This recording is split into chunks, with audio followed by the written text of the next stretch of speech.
Question of the day, what is the biggest risk you ever took that paid off? Let me know. Oh my Lord, well I know. It's Monday, 28th of March 2016. Today, I will mostly be chancing my arm, sending people emails that I shouldn't, because it's fun, because you never know what's going to happen. And if you never try, you never know.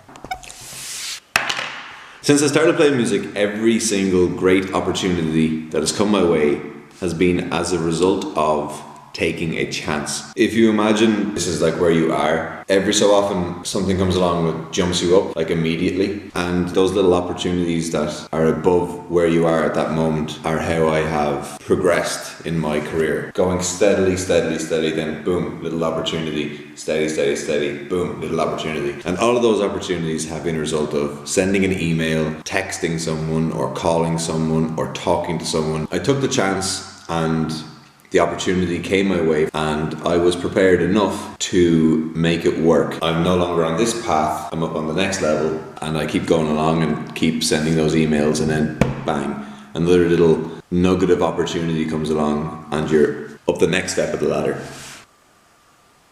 I have an idea. In the words of Casey Neistat, this is not a paid endorsement for two very well-known brands. But let me, if you will, for a moment, by way of a little show and tell, explain my theory on this. This is the music industry. This stairs. Up there in the moon is all your hopes and dreams, the millions of dollars, the millions of fans, the notoriety, the awards, everything that comes from hard work, perseverance, determination, and being fucking amazing at what you do.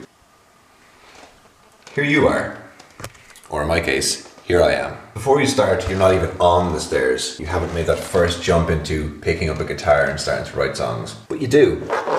So you move up. You're up here now. Your reward is that you've started. That is your first reward. And you write your first few songs, you play maybe a few gigs. If you're like me, you try and get on radio. So here, one step up above where you are is radio play. You can move along at a steady pace, and you'll get to radio play eventually, because you just will. The right things will happen. Or, like me, you can email a radio station up here, and you send a few emails to a few of the DJs who might play my songs. Next thing, you're on radio. So you've now moved up a little step because you took a chance.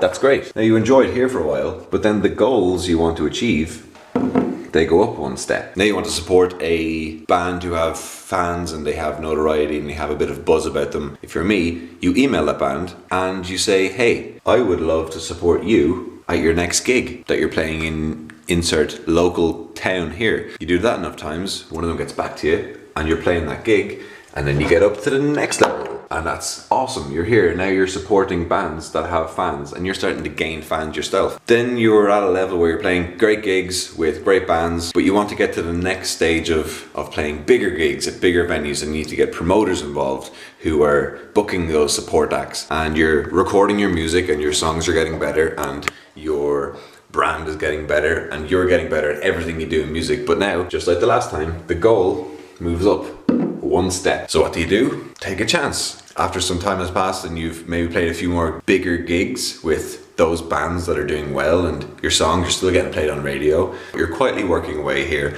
on the third step of your music career. For me, I didn't go to this step when I was here. I took the chance and went a step ahead. I'm down here, and 2 steps ahead is Aiken Promotions. One of my favourite artists at the time, Gary Clark Jr., was playing a gig in the Button Factory. So I, as an enterprising entrepreneurial musician, ring Aiken Promotions. I get the front desk and I say, hi, I'd like to speak to someone about the Gary Clark Jr. support. And they said, you must mean Woody. And I say, yes, of course, Woody. I don't have a clue who Woody is, never met him before. So I leave my name and leave my number, and the next day I get a call and it is Woody. And he says, the support is actually gone for that gig, but I'll keep you in mind for other gigs. I've heard Little Miss Sunshine and I will get back to you. A few weeks later, I get an email from the Aiken Promotions booker asking if I was free on the 13th of June. I was getting my first Aiken Promotions gig, chance to support a big act, and it was Postmodern Jukebox, who have since come back a few times and played sold out Vicar Street shows and millions of views on YouTube, but I supported them in Whelan's. And I quickly went from here, bypassed this stage, and went up to a Aiken Promotions gig, which in my estimation was huge. I'm not going to go all the way up there because I'm not there yet. I don't know what the next chancing my arm opportunity is. I sent an email today that was a shot in the dark. That was a chance, a risk maybe, of rejection. But you can't be afraid of rejection, because in music and in business, a no is just an opportunity to learn for the next step of your career. I think this is a good way of looking at it for me. Maybe I haven't explained it perfectly. So I'd like to thank my willing volunteers. Maybe pen and paper will help me explain this better. This is time. This is level. What I mean with this is the amount of time you've been doing something and the level you are at. This is the start point for me as a musician, as a career, right here. If I didn't take risks or chance my arm at anything, this is how I feel my music career would have been so far. If right here is today. If you look around a room and you're the smartest person in the room, you're in the wrong room. You should never be the best at the level you're at. You should always be striving to get to the next level where you're like the worst and you learn yourself up to the next level. That's what I'm talking about here. Let me use the pink marker here to show you the way that I have done it, and I will continue to do it in the future and take bigger risks and make bigger steps. Start out the same.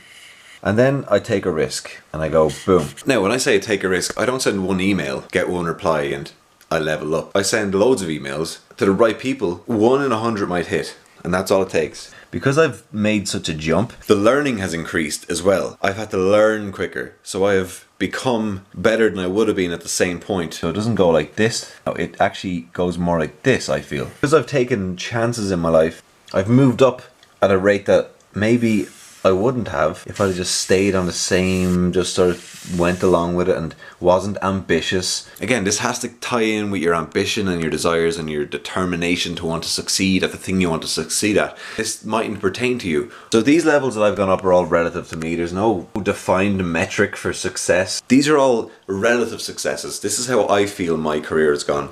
And I'm doing this every so often. I hope all of that made sense, because I spent a lot of time drawing. Question of the day: what is the biggest risk you ever took that paid off? For me, the biggest risk I ever took that paid off, I think, is definitely Ring and Acon Promotions. That was my first ever huge Irish promoter gig, and I've been on the up and up ever since. I think this might be the nicest smoothie so far. It's like a healthy milkshake.